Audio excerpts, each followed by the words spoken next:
Di bagian kedua, Bapak Ibu sekalian, terkait dengan progres seleksi guru di tahun 2021, kami juga telah menerbitkan Permenpan RB tahun 28 tahun 2021 tentang pengadaan P3K CF guru pada instansi daerah tahun 2021.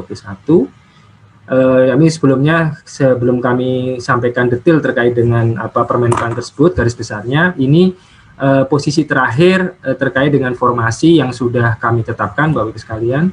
Jadi untuk seluruh formasi yang kita tetapkan sampai saat ini ada 701.590, kemudian untuk pusat ada 74.648, kemudian untuk daerah ada 626.942, di mana 525.667 itu merupakan guru P3K. Jadi memang ada sedikit penambahan dari yang disampaikan oleh Bu Sesdijen GTK, karena memang datanya masih bergerak, dan ini cut off yang tadi malam, sampai dengan tadi malam kita sampaikan bahwa untuk guru, khusus untuk guru dari 500.667 itu dari pemerintah provinsi sejumlah 128.631, kemudian dari kabupaten kota sejumlah 370.036. Itu terdiri dari 487 pemerintah kabupaten kota. Jadi untuk provinsi, seluruh provinsi mengadakan seleksi guru, sedangkan untuk kabupaten kota ada 10 provinsi yang tidak usul guru. Tidak usul guru itu ada 10 kabupaten kota, sedangkan ada 11 instansi sisanya kabupaten kota yang sudah mengusulkan tapi kemudian membatalkan usulan tersebut untuk seluruh seleksi ASN. Jadi baik CPNS maupun P3K guru mereka batalkan. Baik, ini terkait dengan isi dari Permenpan tadi, mungkin secara garis besar saja kami sampaikan, Bapak Ibu sekalian, ada tahap perencanaan, pengumuman lowongan, pelamaran, kemudian seleksi, pengumuman hasil seleksi, dan pengangkatan menjadi P3K. Di mana pada prinsipnya untuk proses pendaftaran dan sebagainya nanti akan dilaksanakan di BKN, dan kemudian juga datanya sudah diinterkoneksikan antara Kemendikbud dan BKN, dan khusus untuk seleksi nanti akan menggunakan seleksi kompetensi dengan CAT UNBK, jadi tidak menggunakan CAT BKN tapi menggunakan CAT UNBK Kementerian Pendidikan dan Kebudayaan. Baik, saya kira untuk pengumuman lowongan saya tidak akan secara detail sampaikan. Untuk peserta yang bisa ikut, tadi disampaikan Bu Nur juga ada 4 jenis. Pertama adalah guru non ASN yang masih aktif mengajar di sekolah negeri di bawah kewenangan pemerintah daerah dan terdaftar di Dapodik. Kemudian THK 2 sesuai dengan database BKN. Kemudian guru swasta yang juga terdaftar di Dapodik. Yang keempat adalah lulusan pendidikan profesi guru atau PPG yang belum menjadi guru dan terdaftar di database lulusan pendidikan profesi guru di Kemendikbud Ristek. Sedangkan nanti secara umum hanya ada 2 seleksi yang akan diadakan, berbeda dengan CPNS. Kalau CPNS ada 3, seleksi administrasi, kemudian seleksi kompetensi dasar dan seleksi kompetensi bidang. Sedangkan untuk P3K hanya 2 seleksi, yaitu seleksi administrasi dan seleksi kompetensi. Seleksi kompetensinya sendiri akan dilaksanakan sebanyak 3 kali dengan materi berupa kompetensi teknis, manajerial, sosiokultural, dan wawancara terkait integritas dan moralitas. Dan seluruh rangkaian seleksi ini akan menggunakan sistem CAT UNBK Kemendikbud Ristek. Kemudian terkait dengan sertifikasi pendidik dan kualifikasi pendidikan, ini merujuk pada SE Dirjen GTK nomor 1460 B1 GT 0201 2021 tanggal 15 Maret 2021. Kemudian kalau terkait dengan alur, tadi sudah dijelaskan oleh Bu Sesdijen, saya tidak akan mengulang. Pada prinsipnya ada 3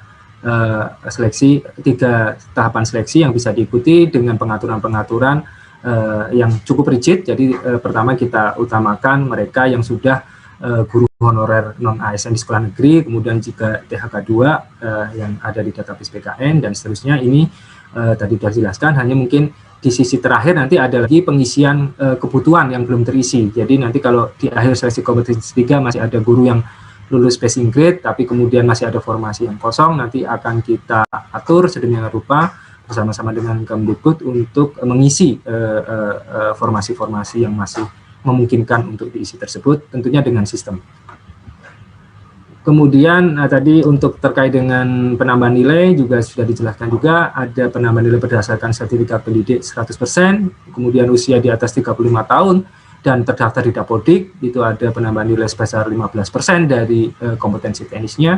Kemudian untuk penyandang disabilitas ada 10% penambahan nilai, karena untuk penyandang disabilitas memang kita tidak menerapkan formasi khusus untuk penyandang disabilitas, tapi secara konsep seluruh penyandang disabilitas dapat melamar di seluruh formasi. Hanya ada beberapa formasi yang jabatan guru yang tidak bisa dilamar, tapi itu jumlahnya tidak terlalu banyak. Dan karenanya untuk mereka yang terverifikasi sebagai penyandang disabilitas, kita akan berikan tambahan nilai sebesar 10%. Kemudian ada penambahan nilai 10% kalau yang bersangkutan adalah terdaftar di database THK2 BKN dan berstatus aktif sebagai guru selama 3 tahun terakhir.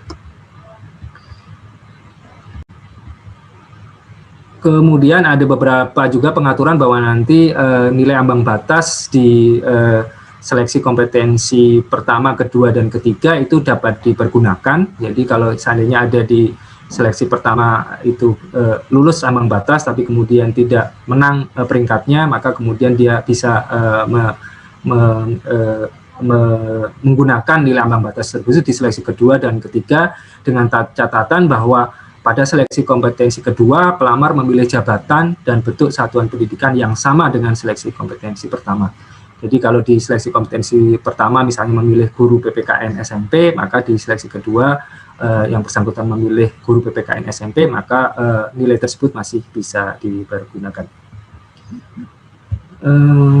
Ini hanya ada beberapa ketentuan lain terkait dengan apabila nilai kelulusan akhirnya sama, kemudian nanti akan ditentukan secara berurutan dari nilai kompetensi teknis yang paling tinggi, kemudian nilai kumulatif kompetensi manajerial dan sosiokultural yang paling tinggi.